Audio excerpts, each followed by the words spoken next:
taking advantage of another night to shoot the breeze and talk nonsense. But maybe it'll help you somehow.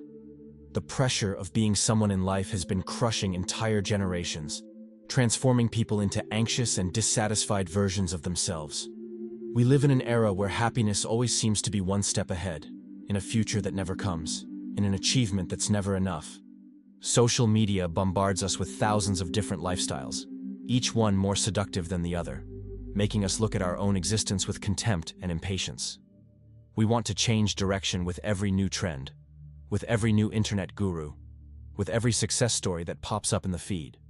We've lost the ability to choose a path and stay on it long enough to reap its rewards. The truth is, you don't need to struggle to be someone in life, because you already are someone. This phrase might sound like just another cheap self-help cliché, but it carries a profound wisdom that many ignore. You exist, you breathe, you feel, you think. That's already being someone. The problem is we've transformed the verb to be into a synonym for conquering, accumulating, impressing. Being someone has come to mean having followers, having money, having recognition. But these things are just external props that say nothing about the essence of who you really are. In the past, people followed a single path because it was what they knew. It was what was available to them. There wasn't this infinity of options, this paralysis in the face of so many possibilities. Today we want to be everything at the same time and be the best at everything, as if life were an Olympic competition where only the gold medal has value. But this relentless pursuit of being the best leads us to a fundamental question we rarely ask ourselves. Be the best for what, exactly? Who are we trying to prove something to? How long are we going to continue in this race with no finish line? And most importantly, when we finally manage to be the best, if that's even possible, what will we do after that? The inconvenient truth is that many people reach the top of their careers, conquer everything they thought they needed to conquer, and still feel an immense emptiness inside their chest. Because happiness wasn't in the destination, but in the journey they ignored while running after ghosts. I don't know if I want to be the best, or if I just want to be good. Maybe being what you can be, what you manage to be with the resources and circumstances you have, is enough. Maybe that's what it really means to be happy. We go through life yearning to be better tomorrow, and we completely forget that we'll never be as young as we are today, in this exact moment. Every second that passes is one less second of youth, of energy, of possibilities. I'm not saying this to make you distressed, but to wake you up from this lethargy of thinking you have all the time in the world. You don't. Nobody does. So enjoy your days exactly as they are, with their imperfections and limitations, and admire the view that's in front of you now. Stop looking so much at the distant horizon that you forget to see the beauty that's right in front of you. Because we've been dying since the day we arrived in this world. That's the only certainty we have. Death isn't something that's going to happen in the distant future. It's happening now, slowly, cell by cell, moment by moment. And paradoxically, understanding this shouldn't make us sad, but should make us value every ordinary instant we have. It's time for us to leave some things behind and finally start listening to ourselves. Really listening, not just hearing in passing. What we do these days is fill all the empty spaces in our life with noise, with distraction, with anything that prevents us from being alone with our own thoughts. We wake up and immediately grab our phone. We go to the bathroom taking our phone. We eat lunch watching videos. We lie down to sleep scrolling through infinite feeds. We do everything to avoid having to deal with our head, with our thoughts, with that internal voice that tries to tell us something important, but that we muffle with constant noise. But silence is perhaps one of the most necessary things these days in this deafening and noisy world. We live in an era where silence has become something uncomfortable, almost threatening. Making a musical analogy, silence in the score isn't the absence of music, but is an essential part of the composition. The pauses, the empty spaces between the notes, are as important as the notes themselves. It's the silence that gives rhythm, that gives breathing room, that allows the melody to be understood and appreciated. In the same way, silence in our daily life is also part of our personal melody. It's not wasted time, it's not unproductivity. It's the moment when we process, when we digest, when we integrate everything we absorb. If you don't have a moment of silence to reflect and express everything you're acquiring, you get that unbearable mental mess. That internal chaos with which you lie down at night and can't sleep, because your mind keeps spinning non-stop, trying to process months of accumulated information. Nothing in this life is more dangerous than us being absolutely certain of things, than thinking we're right about everything all the time. Blind certainty is the end of growth, the end of personal evolution. When you're certain about something, you close the door to new perspectives, to new understandings. You freeze in that version of yourself and refuse to move forward. Because the more you really know yourself, the more you dive deep into yourself, the less you know for sure what you want. This might seem contradictory, but it's a profound truth. The more you learn about yourself, the more you realize the complexity of your own motivations, the more you question your old certainties, the more you doubt your automatic convictions. That's why I completely understand when we seek to fill the empty spaces in life with anything. Because really investigating and listening to what you need internally is scary, it's painful, it's uncomfortable. Maybe by investigating deeply, you'll discover that much of what you believe you are and what you desire aren't really your choices, but were ideas injected into you over the years. They were external influences, family, friends, media, society, that shaped you in ways you don't even realize. Do you think you want that car because you really want it? Or because they taught you that car means success? Do you want that career because it's your passion? Or because your parents always dreamed of it for you?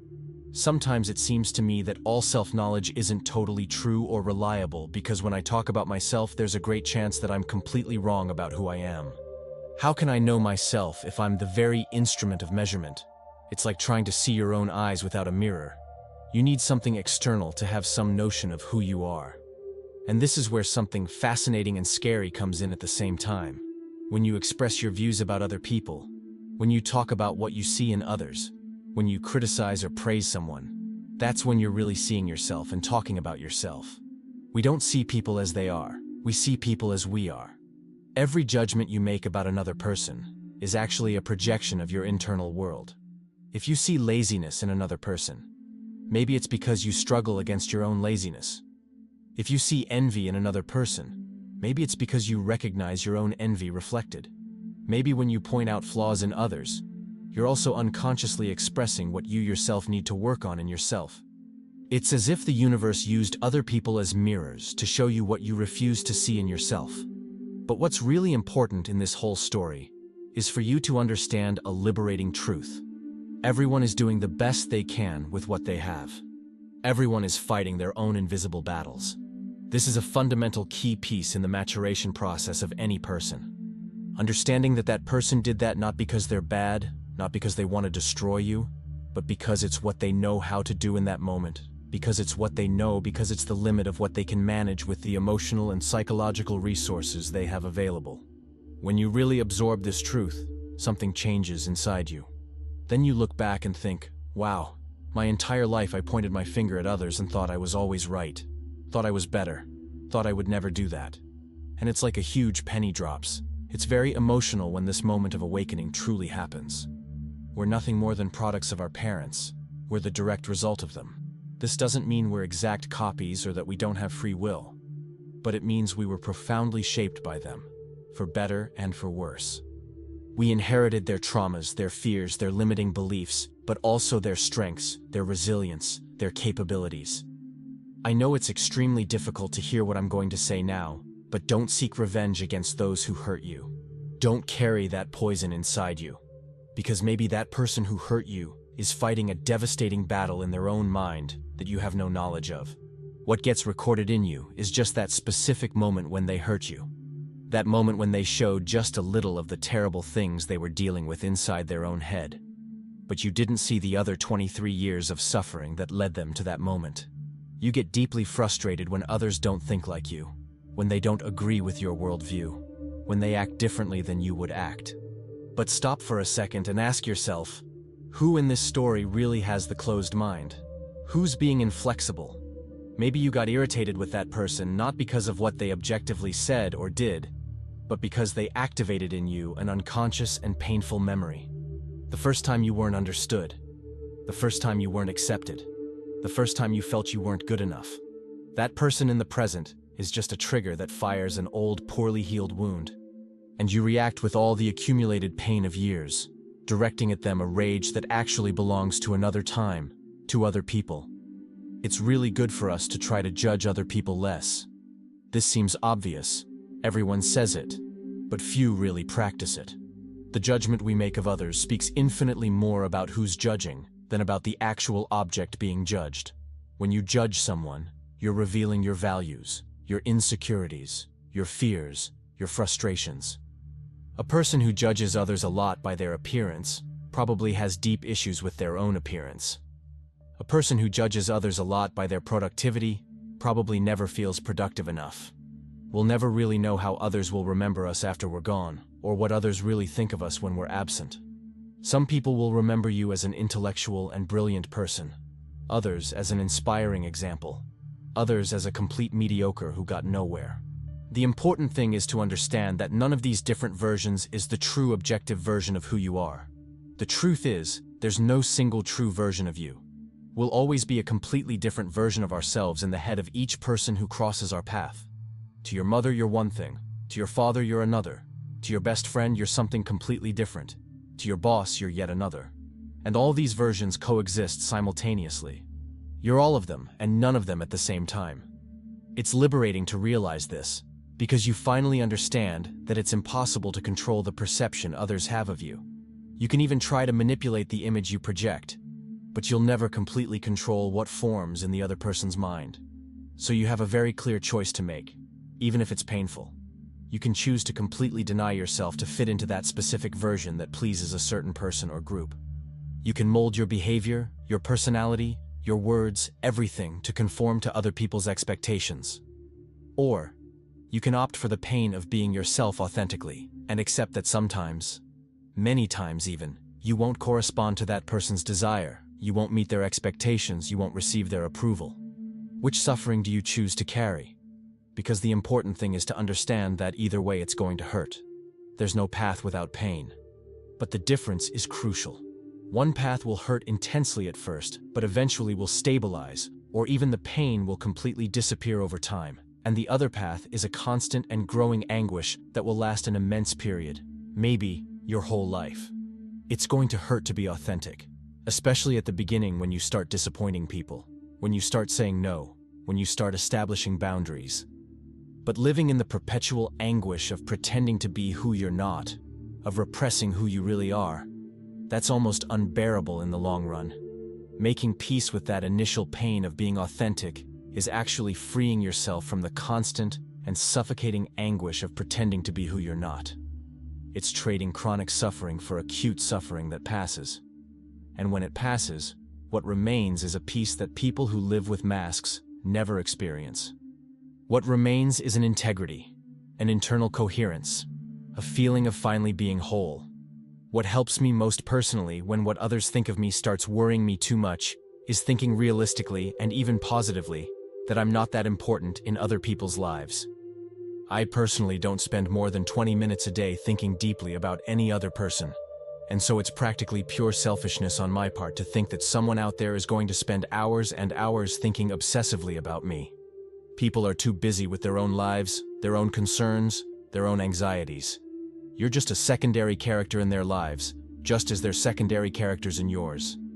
Be fully aware of your insignificance in the grand scheme of things, because everything that's small doesn't know it's small. An ant doesn't know it's tiny. A bacterium has no notion of its size. Once you truly become aware of how insignificant your existence is in the context of the universe, the planet, human history, you may paradoxically come to become great.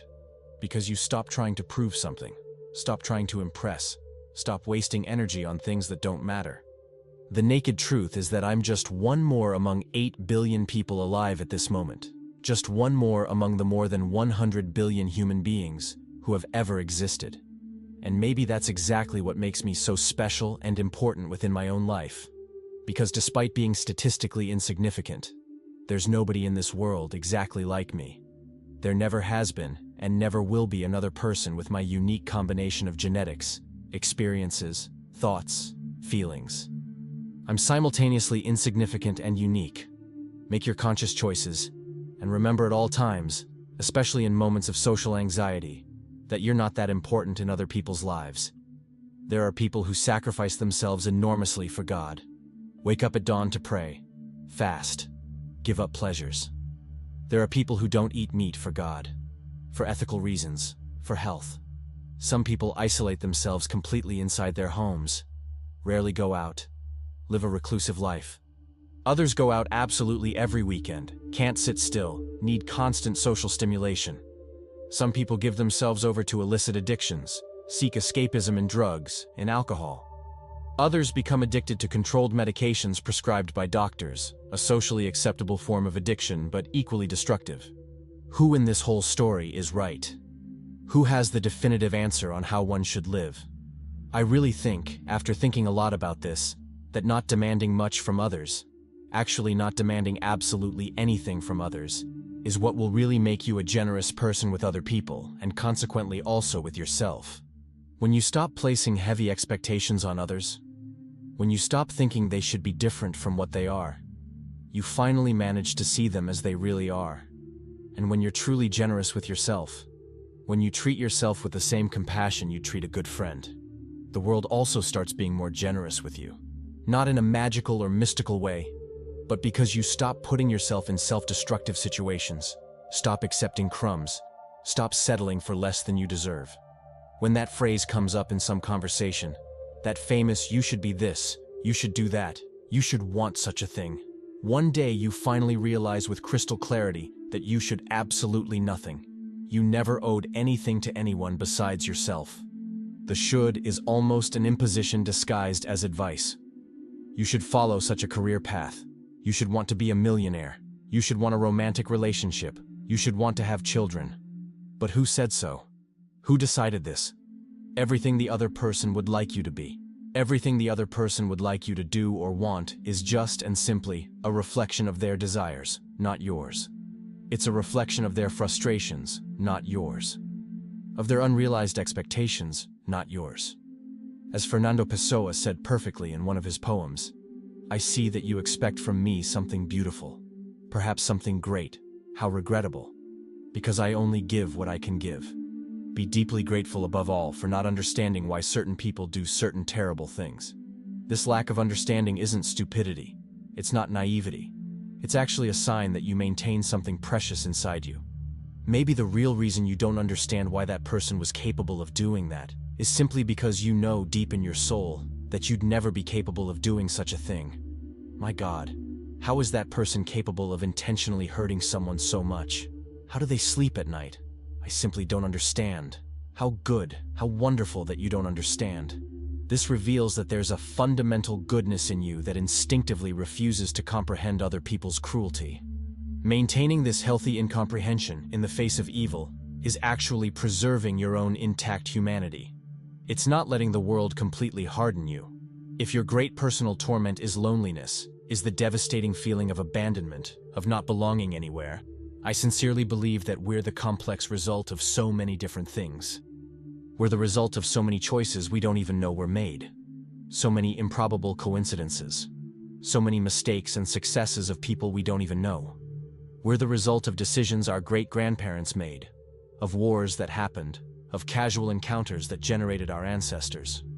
It's almost unfair and even absurd to think that we're alone when we're actually the sum of thousands of lives that came before. Feeling emotionally alone is completely understandable and valid. Nobody's denying your pain. But rationally believing that you came from nothing, that you were born like that from the void, that you're not connected to anything, that's an illusion. What would become of the sun if it didn't have us and all the other living beings for it to illuminate? It would continue existing, but would lose part of its purpose. What would become of you if you didn't have all the other people who made you, who shaped you, who influenced you, for better and for worse? You literally wouldn't exist. Regardless of your current life circumstances, regardless of whether you're physically alone or not, we should love people much more. Experience more of love in all its forms, not just the romantic kind. Love friends, love family, love strangers, love humanity. Love is the only thing that really matters in the end. Everything else is secondary. Really love. Give yourself over to love. We never really want to love when we stop and think rationally about it. Nobody really wants to put themselves in that vulnerable position. But all of us desperately desire to live with love, to be loved, to receive love. We want the benefits without the risks. But loving hurts deeply. Loving gives you terrible fear, Nobody wants to pay the price, but everyone likes to receive the dividends. I'm not just talking about the idealized romantic love we see in movies, because that kind of love we don't need to be in any hurry to find. In fact, I learned much more important things about true love when I was alone than when I was in relationships.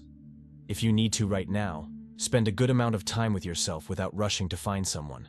Fantasize calmly about your dream relationship in your head. This can be healthy up to a certain point, because if you analyze it well and honestly, your romantic fantasy reveals a lot about you. It reveals a deep fear of yours, perhaps the ancestral fear of not being reciprocated by someone, of not being loved the specific way you want and need to be loved. It reveals the fear of being abandoned, of not being chosen, of not being enough.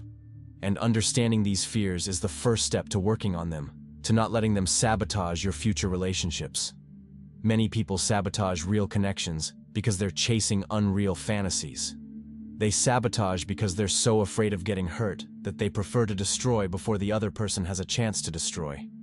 One of the most valuable things that life's journey has been patiently teaching me over the years is that even though I'm inevitably going to die one day, it's still completely worth living each day. Even though this entire world will eventually end, whether in millions of years or tomorrow, it's still worth loving people. Even though I won't have all my desires fulfilled, even though I die with unfulfilled dreams, it's still very much worth trying, worth making the effort. One day you'll finally understand the reason for all this painful waiting, the reason why the things you desire are taking so long to happen.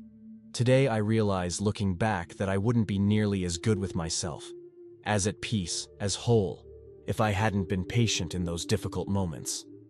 Patience wins many more wars than the brute force of the warrior. It's as if your ideas were absolutely great and already ready to be executed. But it's you who's not great enough yet, and not ready for your own ideas. Making genuine peace with your old versions that didn't know what you know now is infinitely better than completely denying that boy or that girl, that wounded child who still lives inside you. You didn't stop being that boy full of dreams and transform overnight into a cynical and realistic adult. You've always been essentially you, the same essence, just going through different stages of your life, different levels of consciousness and understanding. Don't try to violently kill that inner child and force yourself to become a cold and calculating adult. Integrate them, embrace them, heal them. It's time to let go, once and for all, of these heavy anchors that tie you to the past, and finally start investigating yourself in the present. If you find it so difficult to leave behind what's already past, you can start by doing something much simpler and more practical. Not actively returning to that past, not returning to those toxic situations, to those people who hurt you, to those environments that diminished you. And here, we reach the end of this conversation. If something I said resonated with you, if any phrase made sense in your life, don't keep it just to yourself. Maybe it's time to stop looking for answers outside and start listening to what you already know inside, but are afraid to admit. Life doesn't need to be this crazy race to be someone, because you already are. You just need to have the courage to be who you really are, without masks, without pretenses. And if you made it here, if you read all this to the end, it already shows you're looking for something different, something deeper. So subscribe to the channel for more conversations like this. Hit the like button if this talk made any sense to you. We'll see each other in the next video.